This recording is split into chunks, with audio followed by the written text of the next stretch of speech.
Ok, alors dans cette vidéo, on va parler des glyph icons. C'est quoi les glyph icons? C'est les icônes que va nous donner Bootstrap pour toujours amener un peu plus de style à nos pages web, à nos éléments, etc., etc. Donc ce que je vais faire, je vais créer un bouton. Ok, donc par exemple avec l'élément A, href. Alors on avait vu dans les vidéos précédentes, pour créer un bouton, j'utilise par exemple la classe btn et btn default. Okay, on va créer un bouton de recherche qu'on va appeler search. Okay, donc voilà notre bouton. Voilà, il est simple.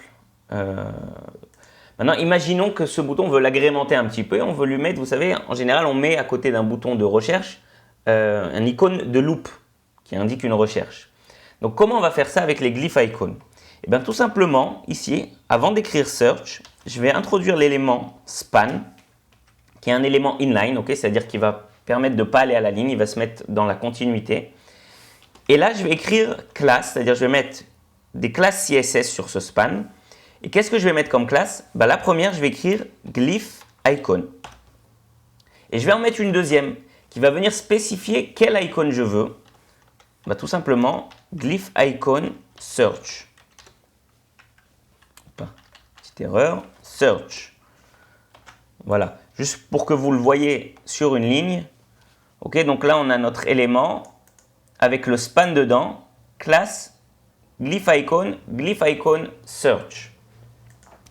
Ok, donc maintenant je rafraîchis ma page et voilà, notre icône il est là. Donc on aurait pu faire un petit espace entre le span et le search.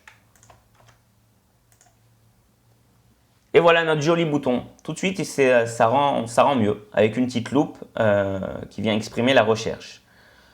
Ok. Bon, on va en faire encore un autre petit exemple. On va tout simplement copier-coller cette ligne-là. Imaginons qu'on veut faire un bouton, un gros bouton qui permet d'imprimer une page. Ok, donc on va faire un bouton, on va le mettre pas en gris mais en bleu avec la classe btn primary. Ok, et là cette fois-ci l'icône qu'on va mettre déjà, bon alors ça sera un bouton pour imprimer, donc on va l'appeler print. J'ai dit que je voulais faire un gros bouton, donc on va utiliser la classe btn lg. Ok, on l'avait vu sur les boutons.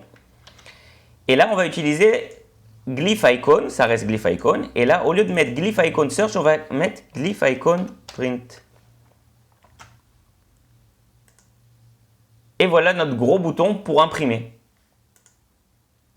Ok, et vous avez vu que le bouton, il est bleu. Et donc, ce qui a forcé le texte à se mettre en blanc, donc tout ça, c'est Bootstrap qui s'en occupe pour nous. Hein. Et bien, l'icône s'est mis aussi en blanc. C'est-à-dire que l'icône, il sera comme le texte qu'il y avait sur le bouton. Ok, il n'a pas de couleur à lui-même. Imaginez-le, c'est tout simplement du texte. Donc, il se met de la même couleur que le texte. Ok. Donc, maintenant, vous devez vous demander, mais attends, comment il sait glyph icon search, glyph icon print? Je vous rassure, vous n'avez pas besoin de les retenir par cœur. Si vous cherchez un icône pour vos pages, vous allez tout simplement vous taper glyph icon bootstrap.